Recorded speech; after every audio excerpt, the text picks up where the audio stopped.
Okay, welcome back for our last presentation for the morning. And this will be done by Dr. Cindy Tutsch. She worked for more than 12 years as an associate director of the LNG White Estate, speaking and teaching in all 13 divisions of the Adventist Church.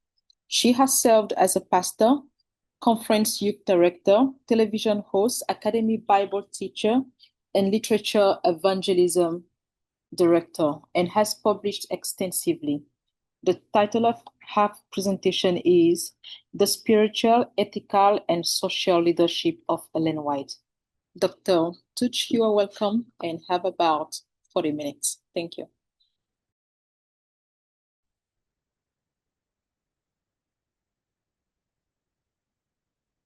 Thank you. I'm just, okay. Thank you. I just want to add one thing to that introduction. I have 3 children, of whom I'm very proud, and with their wonderful families and 4 outstanding, much loved grandchildren. So my paper is titled The Spiritual, Ethical, and Social Leadership of Ellen White. For the sake of time and flow, I'll be presenting the core narrative of my research today. However, the full paper, complete with primary source citations and discursive footnotes that offer fuller explanations of the historical events mentioned today, may eventually be made available through the symposium's hosts following this session. My introduction, the prophetic mandate and the stewardship of justice. This paper explores the spiritual and social leadership of Ellen White, a leadership that synthesized spiritual devotion to Christ, development of ethical and moral character, and advocacy for the outcast. When we examine her work with this threefold focus, we see a model of relational stewardship that seeks to uphold the intrinsic dignity of every human being, as well as their free agency. The great controversy theme is the structural basis from which all Ellen White's spiritual and practical leadership counsel emerges. This framework, the cosmic struggle between Christ and Satan and the resulting necessity of human choice, constitutes Ellen White's unique contribution to leadership theory. So my first section is spiritual leadership, the centrality of the cross, and the restoration of the divine image. In one sense, all of Ellen White's writings center on the principles of spiritual leadership. She promoted the conviction that every person is a spiritual leader within their own sphere of being, bearing a moral obligation to use their influence to lead others toward Christ and reflect his character of love. She spoke of a living connection with Jesus, resulting in total obedience to his will as an essential qualifier for Christian leadership. For White, a leader is the one who hears the voice of God through the Holy Spirit, which serves as the primary qualifier for their responsibilities. Furthermore, she emphasized that a leader's integrity and character development are inherently dependent on a life of prayer and reflection. However, for the scope of this paper, I'm choosing in this section to focus on the comprehensive breadth of the 3 angels' messages of Revelation 14, 6-12, which White described as, quote, the gospel message for these last days, unquote.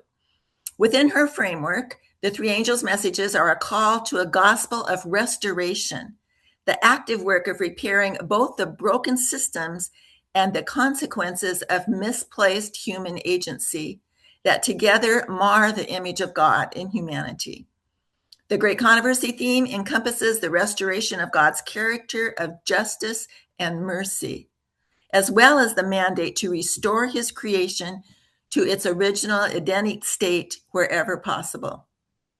This spiritual trajectory stands in firm opposition to the exploitation of creation for the sake of greed, gain, or power.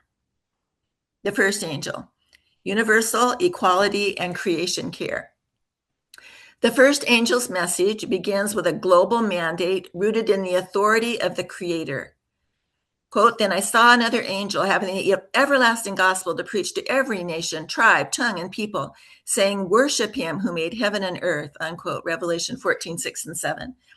For White, this message includes an appeal to recognize the sovereignty of the Creator over all human affairs. By pointing back to the literal maker of heaven and earth, the message establishes a theological foundation for both universal equality and proactive stewardship. First, the requirement to reach every nation, tribe, tongue, and people serves as a direct challenge to the sins of racism and tribalism by appealing to our common ancestry. Because every human being is a literal descendant of the same creative act, White viewed the everlasting gospel as a message of horizontal reconciliation with humanity, as well as vertical reconciliation with the Creator God. If we acknowledge one God as our common Father, we must acknowledge all humanity as our literal kin. In this framework, racism is not just a social ill, it is a denial of the Creator's handiwork.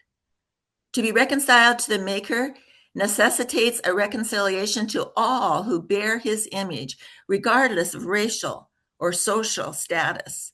To preach to every nation, kindred, tongue, and people is a mandate for cross-cultural engagement and worship. We cannot claim to love those we refuse to know. Second, the call to worship the Creator establishes the intrinsic dignity of the individual. In a literal creationist framework, human value is not assigned by the state or by economic utility, but by the imago Dei, the image of God. White argued that because every person is a property of God by virtue of creation, any system that treats people as commodities or lesser beings is an affront to the Creator himself. This creation-centered leadership protects the free agency of the individual against oppressive systems, asserting that no human power has the right to mar what God has personally fashioned.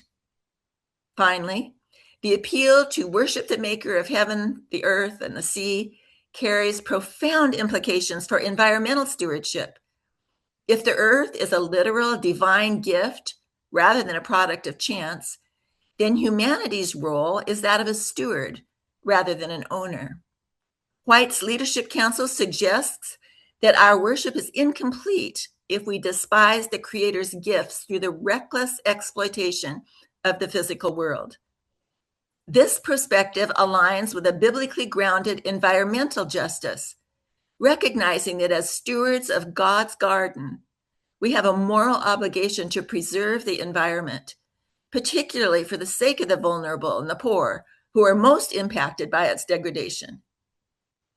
The second angel, confronting oppressive systems.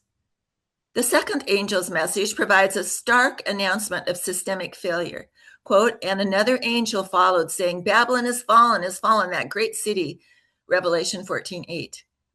Babylon fundamentally represents false doctrine and religious confusion. However, White's leadership paradigm suggests that false doctrine is never merely an intellectual error. It's a spiritual departure that produces a distorted view of God's character. When a religious or social system loses its living connection to the truth of the Creator, it inevitably turns toward the wine of self-interest and the exploitation of others. While White's critique of Babylon is understood as an end-time call to maintain doctrinal integrity, such as observance of the seventh-day Sabbath and the biblical teaching of soul sleep, it also functions as a spiritual call to remain untainted by structural inequities. This is amplified by the later call in Revelation 18:1-4 for God's people to come out of her to avoid partaking in her sins and plagues. When this prophetic warning is viewed alongside the mandate of Micah 6:8 to do justly, to love mercy, and walk humbly with God, the fall of Babylon symbolizes the inevitable collapse of any power structure, whether political, economic, or religious, that uses its influence to intoxicate and exploit the nations. For White, the confusion of Babylon is most visible when institutions prioritize their own power over the intrinsic dignity and free agency of the individuals they were meant to serve. In this framework, adhering to false doctrine is inextricably linked to failing the ethical requirements of Micah 6:8. A leadership that does not do justly is, by definition, participating in the spirit of Babylon. Furthermore, the fall of Babylon serves as a message of restorative hope for the oppressed. The call to come out of these systems is a call to separate from a structure that, as Revelation 18:11 through 13 notes, eventually treats the bodies and souls of men as mere merchandise. It is a prophetic declaration that systems built upon violence, greed, and the wine of her passion are temporary and will eventually collapse under the weight of the eschaton. By announcing the fall of Babylon, White points toward the ultimate restoration of God's kingdom. This leadership finds its security not in earthly systems, but in the promise that every structure built on greed, gain, and power will be replaced by the original Edenic order of justice and mercy. The third angel, religious liberty and human agency. If anyone worships the beast in his image, he himself shall also drink of the wine of the wrath of God. Revelation 14:9 and 10, extracted. The warning against the mark of the beast is at its core a defense of human agency. The warning against the mark of the beast includes a stand for freedom of conscience, particularly to worship on the day God has set apart as holy. Neither state nor religious authorities possess the mandate to compel worship or belief, as such coercion violates the inherent dignity of the individual conscience. Ellen White consistently argued that God never forces the will. Therefore, any power that uses coercion to mandate worship is operating under a satanic attribute. For White, the principle of freedom of conscience is foundational. Quote, God never forces the will or the conscience, but Satan's constant resort to gain control of those whom he cannot otherwise seduce is compulsion by cruelty, unquote. Leadership that reflects God's character must therefore be built on the power of love rather than the love of power. The third angel's message encourages the patient endurance of the saints. This is not a passive waiting, but a nonviolent resistance to corrupt anti-biblical authority. It empowers the individual to prioritize God's law of love over man-made laws that demand unethical allegiance. White noted that the banner of truth and religious liberty, which Protestant reformers held aloft, has in this last conflict been committed to our hands. This endurance involves standing for the mandates of the first 4 commandments, our duty to God, without neglecting the last 6, our duty to our neighbor. She went so far as to write, quote, a religion that leads men to place a low estimate upon human beings, whom Christ has esteemed of such value as to give himself for them, a religion that would lead us to be careless of human needs, sufferings, or rights, is a spurious religion. In slighting the claims of the poor, the suffering, and the sinful, we are proving ourselves traitors to Christ, unquote.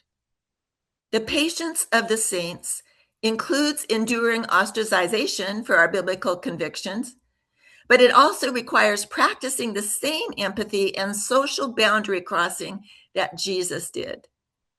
White stated that, quote, the last message of mercy to be given to the world is a revelation of God's character of love, unquote. This suggests that the third angel's message is not only a prohibition against coerced worship on a day God has not set apart as holy, but a witness of divine love through human action on behalf of others. As White notes, quote, true holiness is wholeness in the service of God, unquote, and, quote, pure and defiled religion is not a sentiment, but doing of works of mercy and love, unquote. Honoring the seventh-day Sabbath is more than a chronological requirement. It is a commitment to the patterns of rest, outreach, and worship that Jesus regularly practiced. It is a weekly rejection of the merchandise of souls, asserting that our value is not found in our economic utility, but in our status as children of God. The everlasting gospel as restorative leadership. When we view the three angels' messages as a unified whole, we see a call to obedience regarding worship, a recognition of Christ as creator of heaven and earth, a mandate for universal equality, the dismantling of systemic oppression, and the defense of human agency. Revelation of God's character of love. The final message shared with the world is a witness of the depth of divine love. White saw that our spiritual mission in sharing the messages of the three angels of Revelation 14 would include tangible service, inclusive mercy, and a commitment to the well-being of others, as Jesus modeled in his life. White regarded not doing so as neglect of the person of Jesus. Quote, "Mark, selfish Christian, every neglect of the needy poor, the orphan, the fatherless is a neglect of Jesus in their person," unquote.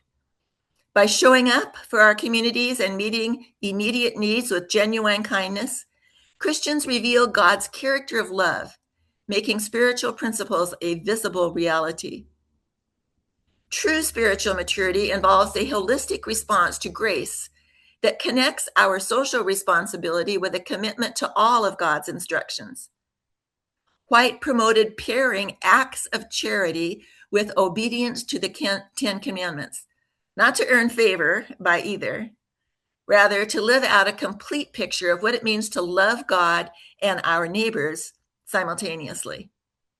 One way we show our commitment to the Ten Commandments is to show grace and compassion to those who look or live differently than we do. White's spiritual leadership, rooted in the restoration of the Imago Dei, provides the theological scaffolding for her broader ethical counsels. Having established the divine origin of human dignity, White makes clear that the sanctuary of worship is inextricably linked to the sphere of duty, asserting that a leader's spiritual connection is proven only through their ethical treatment of the vulnerable. Next section, ethical leadership, the universal Imago Dei and the rejection of class antagonism. Central to White's ethics was the conviction that it is inherently unethical to remain silent when liberty of conscience is threatened or when the vulnerable are exploited. She warned, quote, "It is our duty, as we see the signs of approaching peril, to arouse to action. Let none sit in calm expectation of the evil, comforting themselves with the belief that this work must go on because prophecy has foretold it. We are not doing the will of God if we sit in quietude, doing nothing to preserve liberty of conscience," unquote. For White, ethical leadership required an active resistance to quietude. She believed that fervent prayer must be matched by a resolute laying hold of the work of reform. A theology of human dignity. White's ethics were anchored in a radical egalitarianism that transcended the prejudices of the 19th century. She stated unequivocally that, quote, "No distinction on account of nationality, race, or caste is recognized by God," unquote. In a world increasingly fractured by tribalism and nationalism, she maintained that, quote, "Birth, station, nationality, or color cannot elevate or degrade man. The character makes the man," unquote. This was not mere rhetoric. It was a challenge to the, quote, "crimes committed by bigoted religionists," unquote, which she described as the, quote, "darkest chapters of history," unquote. She was an activist in defense of the marginalized, writing in 1891, quote, "I do not mean to live a coward or die a coward, leaving my work undone.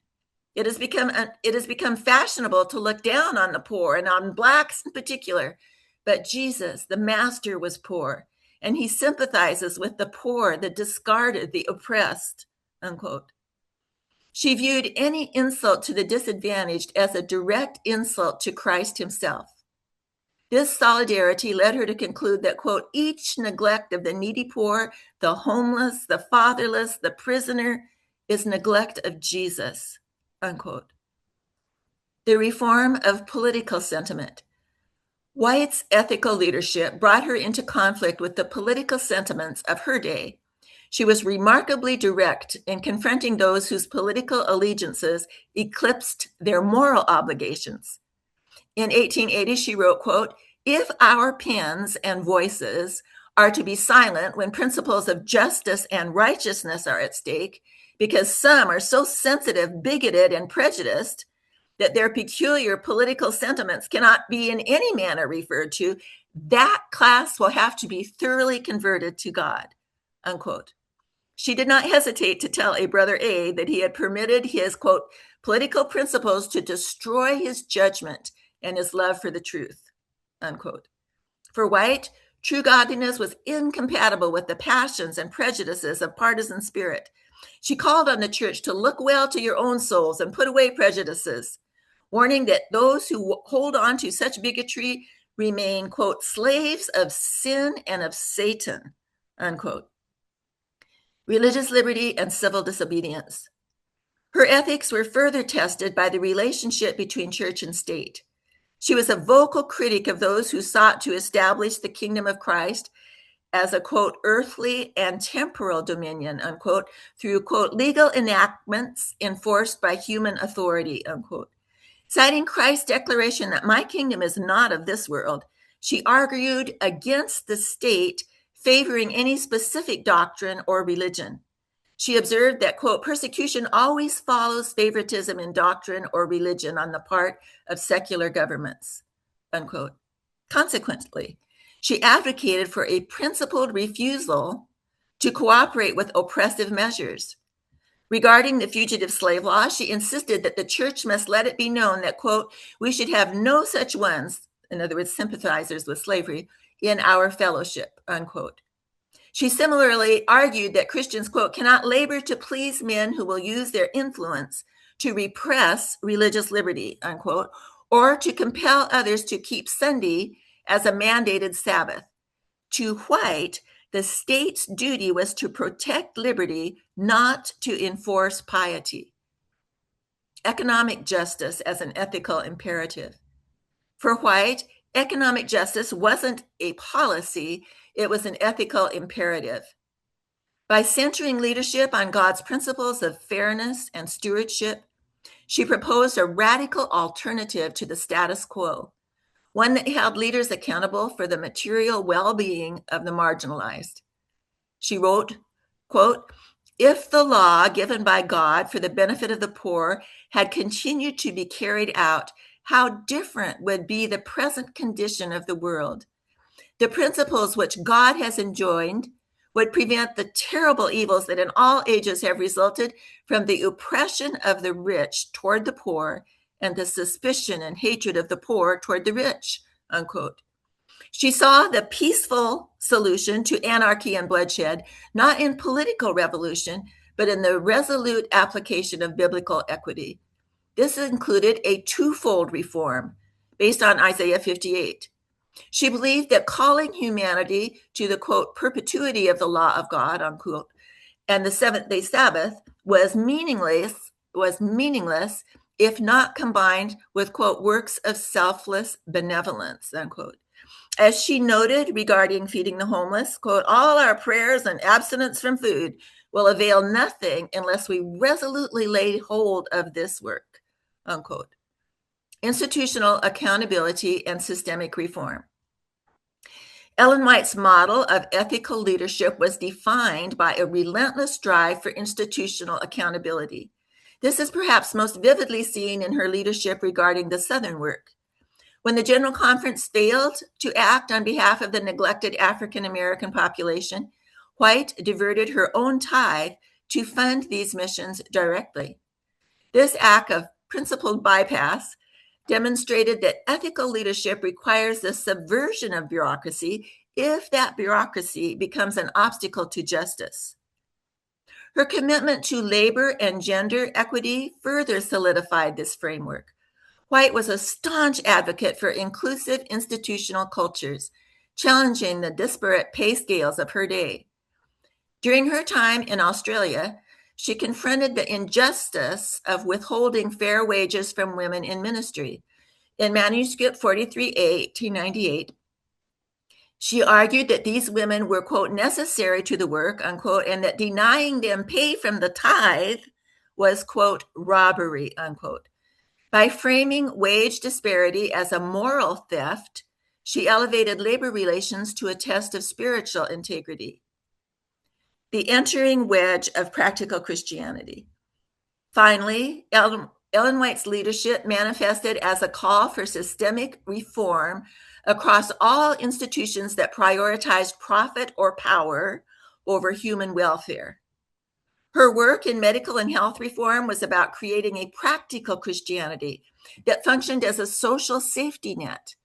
By establishing sanitariums and food industries such as the Avondale projects, she ensured that the church's infrastructure remained a servant to the public good. She challenged those who possessed the spirit of bigotry by pointing them to the mission of Christ in Isaiah 61, quote, "The Spirit of the Lord God is upon me. He has sent me to bind up the brokenhearted, to proclaim liberty to the captives," unquote. She provocatively asked if such bigoted persons would simply, quote, "cut out of your Bibles," unquote, these descriptions of Christ's work. White's ethical leadership moved beyond abstract theory into a tangible, systemic effort to restore the image of God in the poor, in persons of color, the worker, and the marginalized. However, her framework was distinct from contemporary liberation theology in its universal scope.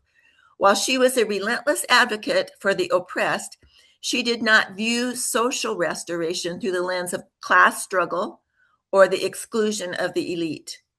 Instead, she advocated for a ministry that encompasses all classes of society.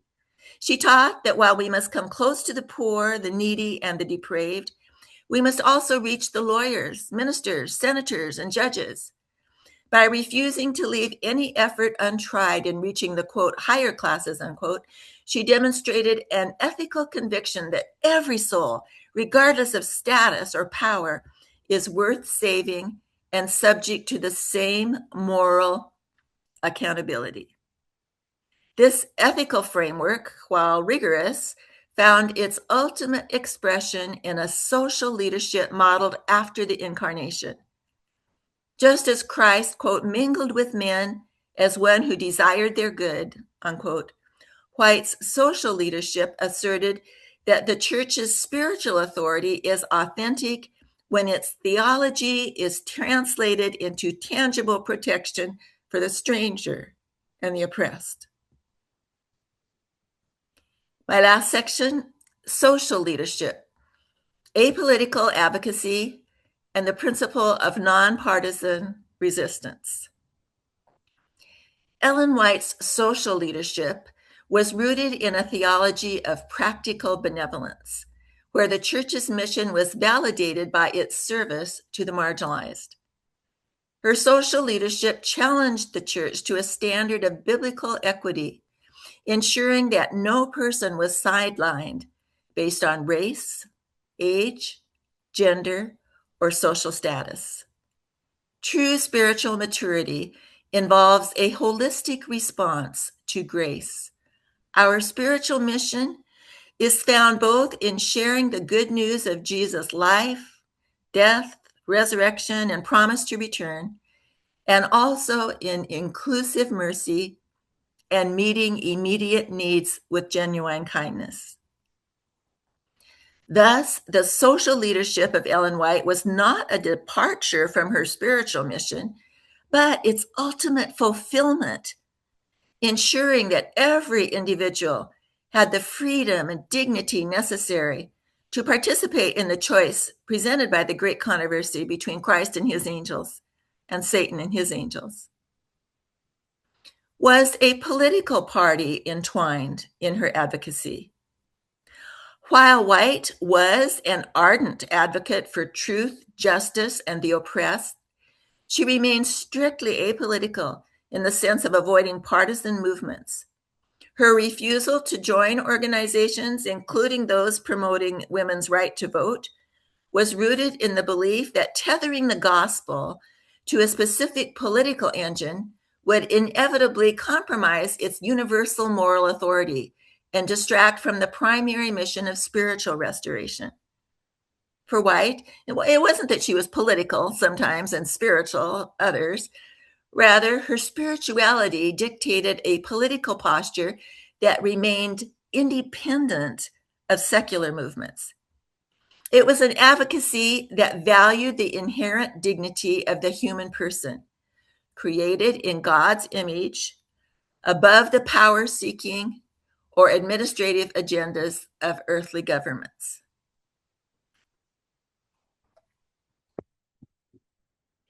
Like others of 19th century reformers, she promoted a regenerative faith experience, a vision of human interrelatedness, and a critique of conventional religious and social structures.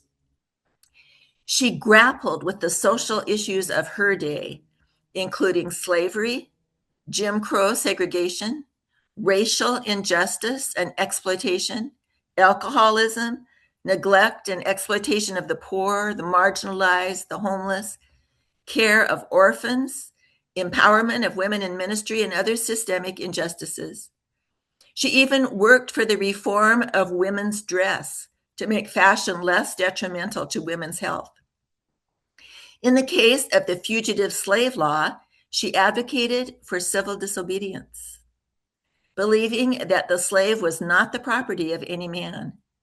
She worked against classism, promoted gender equality in the family and in the church, and worked tirelessly to help others see and acknowledge the image of God in all people. Like John Wesley, Ellen White deplored a rootless activism that was purely humanitarian ardor, but that skipped over encouraging a spiritual revival through a personal experience with God. She believed that the work of relieving the physical needs of persons could be used as the quote, entering wedge, unquote, to the work of presenting the gospel invitation to become a follower of Jesus, including a fuller understanding of the messages of Revelation's three angels. Building on this foundation of holistic reform, White's social leadership extended into the high-stakes arena of constitutional principles. Surprisingly to some, given her deep piety, White did not advocate for the establishment of a Christian nation in the legislative sense. Instead, she championed a sophisticated dualism, a demand for progressive social concern paired with a rigorous defense of the separation of church and state. How does a leader call for a strong state to protect the vulnerable while calling for a weak or limited state regarding religious practice? White resolved this by arguing that the state's only moral mandate is the protection of human rights, not the enforcement of divine dogma. White's leadership here reveals a nuanced understanding of the use of power. She advocated strongly against the state's authority to coerce in matters of faith or worship, yet she simultaneously advocated for the government's duty to protect the vulnerable. In her view, the state's sword was never to be used to build the spiritual kingdom, citing Christ's own declaration that his kingdom is not of this world, John 18:36, but it was absolutely required to dismantle oppression.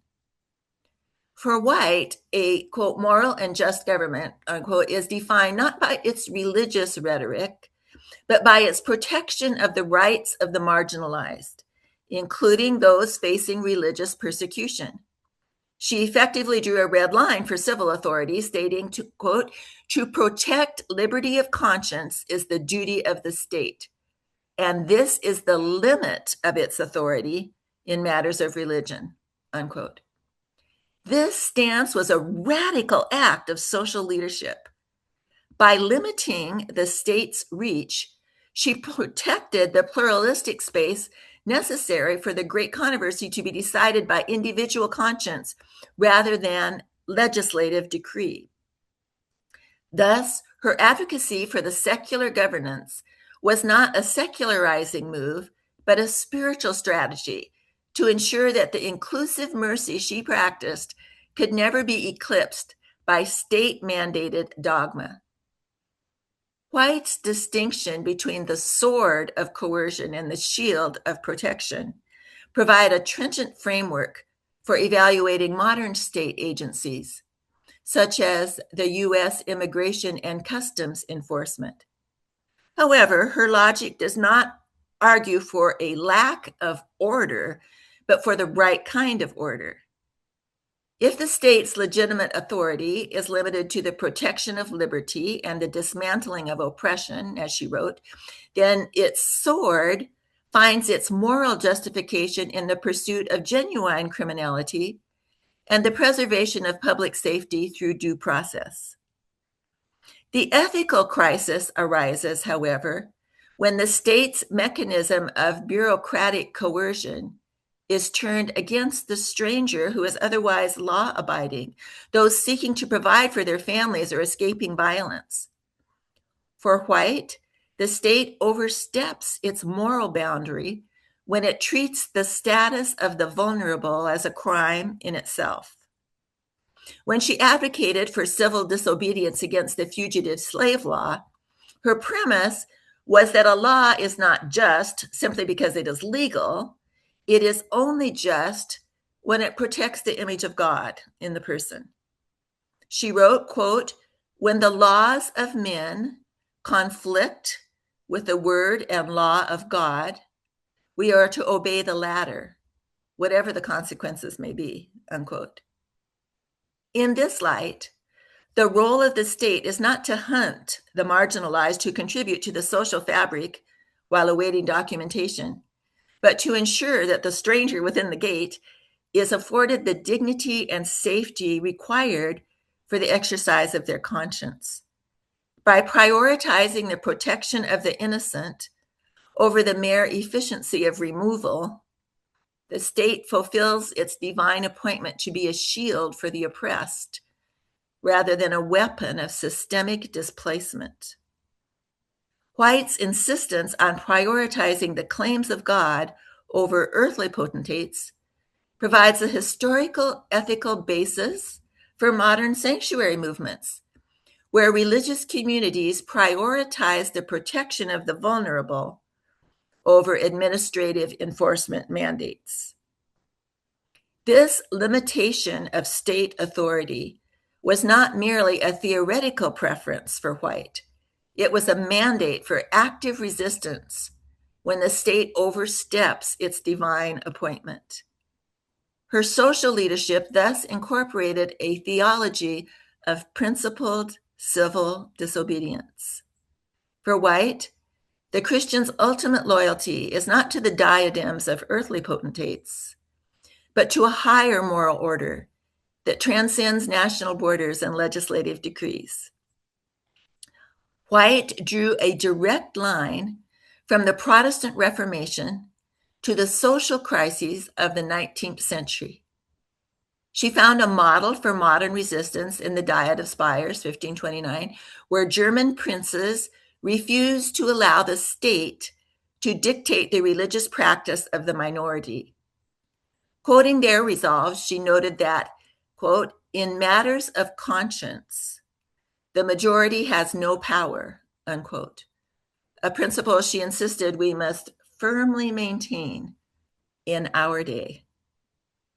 By placing the crown of Christ above the diadems of earthly potentates, she argued that government is respected only as long as it fulfills its role to protect, and when the state mandates the oppression of the vulnerable, as with the fugitive slave or by extension, the modern stranger, the Christian is morally obligated to refuse. Social and legal sanctions are the expected price for maintaining this higher allegiance, transforming the act of disobedience into a public witness of social justice. Ultimately, Ellen White's social leadership demonstrates that a spiritual mission is hollow if it does not advocate for the social protection of the marginalized. For her, these were never competing interests. They were the twin expressions of a singular commitment to the sovereignty of God over the state. In this, the Christian is not a rebel against order, but a guardian of a higher justice. When the state functions as an ordinance of divine appointment, it protects the vulnerable and preserves the conscience. However, when it transitions into an engine of oppression, whether through the hunting of the fugitive or the modern day coercion of the stranger within the gates, White social leadership dictates that the believer's higher loyalty must be to the oppressed, as they were also created in the image of God. The ultimate fulfillment of her spiritual mission was therefore found in this very act of defiance, ensuring that every individual, regardless of their legal or social standing, possesses the freedom and dignity necessary to participate in the choice presented by the great controversy to choose Christ over Satan, eternal life over power and greed, humility and repentance over status and nationalism. Ellen White's legacy of social leadership is defined by a relentless advocacy for the poor, the marginalized, and persons of color, held in tension with a steadfast call for the separation of church and state. Yet, a historical survey suggests a poignant irony. While White's vision was clear, she faced an uphill battle in bringing the movement she co-founded into full solidarity with these principles. Her leadership, therefore, remains not just a historical study, but an ongoing challenge to the very structures she helped to build. She leaves behind an unfinished agenda that continues to test the ethical integrity of our global Adventist community.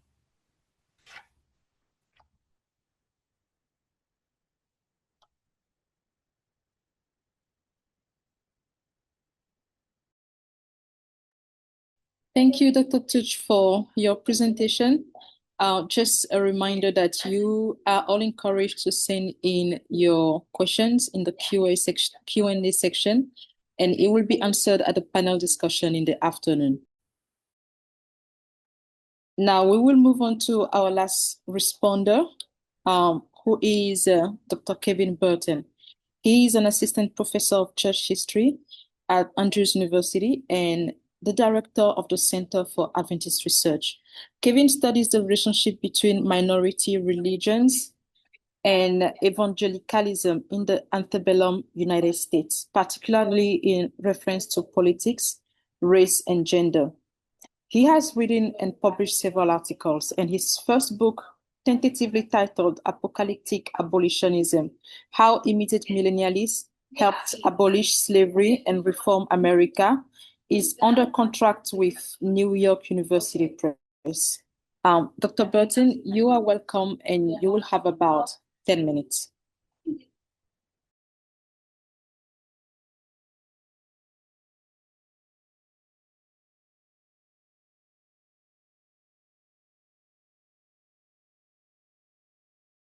Okay. Good morning, everyone. It's good to be with you, and I'm glad and honored to have the opportunity to respond to such an excellent paper. And so I hope that I can say and add some things that will be of relevance and significance. I really enjoyed reading Cindy Tutsch's paper on the spiritual, ethical, and social leadership of Ellen White. Tutsch gets it. She perceives the relevance of Ellen White's leadership and social ethics at the time White wrote about these subjects and properly translates the timeless principles of White's counsel to illustrate how she remains relevant today. Tutsch whets our appetites by illustrating how social justice is central to the three angels' messages and rests at the heart of Christianity. God, through his prophets, has opposed systemic injustice throughout human history, and Touche argues persuasively that the everlasting gospel is designed to promote a restorative leadership, as she says, quote, mandate for universal equality, the dismantling of systemic oppression, um, and the defense of human agency, end quote. Throughout her paper, Touche highlights two key strategies that Christians often wield against God's everlasting faith under the guise of orthodox piety: theological supremacy and apolitical silence. I am using the concept of theological supremacy to highlight the common elevation of orthodoxy above orthopraxy within the Christian experience that Touche deftly addresses. This tension is as old as Christianity itself. See, for example, the book of James, and is based on the devilish suggestion that belief in God is the only requirement for salvation. Salvation is, as we know, a free gift from God and in no way earned through our supposed merits. Nevertheless, as James clarifies, faith without works is dead. This means, to put it another way, that theology, which is strictly speaking the study of religious beliefs, is dead without works of faith. And this, I might add, stresses the need for the study of lived Christianity.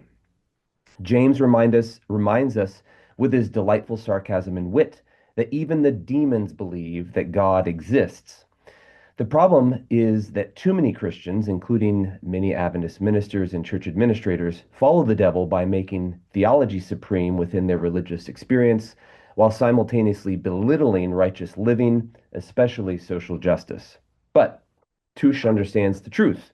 To be a true Christian is to, as she says, live out a complete picture of what it means to love God and our neighbors simultaneously. Theological supremacy is the faith of demons, not the faith of Jesus. Perhaps the only thing that separates demonic and human theological supremacists is that the devil believes in God and trembles with fear, while many humans piously dress up their unpracticed theology as their saving grace. Theological supremacists routinely oppose social justice through the promotion of silence. Though Christian leaders routinely portray silence as ordained of God, Touche rightly stresses that it, quote, is inherently unethical to remain silent when liberty of conscience is threatened or when the vulnerable are exploited. Ellen White rejected this fatalistic view that promoted passivity as biblical, Touche notes. And in support, she quotes White's warning that, as Ellen says, and I quote, it is our duty as we see the signs of approaching peril to arouse to action. Let none sit in calm expectation of the evil, comforting themselves with the belief that this work must go on because prophecy has foretold it. We are not doing the will of God if we sit in quietude, doing nothing to preserve liberty of conscience, end quote. Jesus denounced silence as a response to injustice in this way. And I quote, truly I tell you, whatever you did not do for one of the least of these, you did not do it for me. Then they will go away to eternal punishment, but the righteous to eternal life. That's Matthew 25, 45, and 46. Touche's paper is a tantalizing introduction to a subject that deserves more attention. I sincerely hope that she has a book in the works. Several other scholars at work on this front, including Benjamin Baker, Ashley Chisholm, Michelle Lee, Ingram London, Douglas Morgan, Jeffrey Rosario, and others. Many more are actively engaged in public service and ministry, whether it be through preaching or social media evangelism. People like Claudia Allen and Nicholas P. Miller come first to my mind. We also have effective organizations promoting God's work in the church, such as the Adventist Peace Fellowship, and the Conscience and Justice Council. Touche is a vital contributor to these discussions, and I will echo her here by suggesting some areas that could be explored in greater depth. First, We need to better understand Ellen White's role as a radical reformer. White was an anti-conservative by her own testimony, who emphasized throughout her life that Adventists were reformers, or should be at least. A greater attention to her lived theology, her work as a reformer, would be very insightful and provide guidance for Adventists today. And of course, this paper is a great step in that direction. We need to explore, secondly, more deeply the social justice nature of the three angels' messages. Tutsch brought out many delightful insights expounding upon the first angel's call to every nation, tribe, language, and people. However, there are other critical aspects of this message that need further discussion, such as the warning that God's judgment hour has come. In relation to the second angel, we need to even more carefully attend to the nature and power of oppressive systems throughout history. Similarly, Tutsch discusses the third angel's call for the patient endurance of the saints. But we need to also focus on the work of the two-horned beast, which is strongly denounced by the third angel. This work on the three angels' messages needs to be grounded historically as well as explicated theologically. This respondent has contributed to this discussion, and among other things, his book chapter titled Anti-Slavery, Social Justice and the Three Angels' Messages will appear in a volume published by Science Publishing later this year. Thirdly, Tutsch correctly points out that Ellen White rejected a partisan spirit and was apolitical in this strict sense. And yet, White and most other early Adventist leaders were highly political in the sense of addressing political issues on the basis of morality, social ethics, and biblical principles. We see this most clearly through Ellen White's support of radical republicanism. But of course, please note that the Republican Party today does not represent Lincoln's Republican Party, especially its radical wing. To be clear, White did not openly support the Republican Party, but she also was not afraid to champion the anti-slavery arguments of radical Republicans, even though it made her appear to be partisan. White also took this course of action through her support of the Women's Christian Temperance Union. Though the WCTU supported many things that White opposed, such as a national Sunday law, and was closely associated with things she viewed as dangerous, like spiritualism, White fervently supported the movement upon the basis of common cause. Simply put, Ellen White was willing to associate with other social justice leaders during her lifetime, even though this came at the risk of harming her own reputation through accusations of partisanship. Though this very general picture is clear, we need to better understand the dynamics, nuances, and priorities of Ellen White's stance on social justice in all areas in which it manifested in her life. Radical temperance, anti-racism, land reform, educational reform, health reform, religious liberty, or classism, I should say, opposing classism, women's rights, animal rights, and more. These suggestions are not exhaustive. Much more work needs to be done. Nevertheless, Tutsch's paper casts valuable light onto this important aspect of Adventist history, Ellen White studies, and theology. Ellen White did leave behind an unfinished agenda, as Tutsch very well notes, reminding us that we need to speak with Ellen, and we need to live out our theology through the grace and mercy of Jesus Christ. So again, thank you so much for that paper, and I look forward to seeing what comes next, and I look forward to any fruitful discussion that will be born out of this. Thank you so much.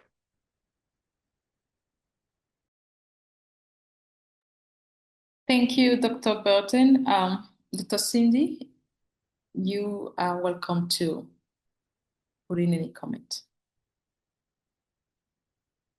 Okay.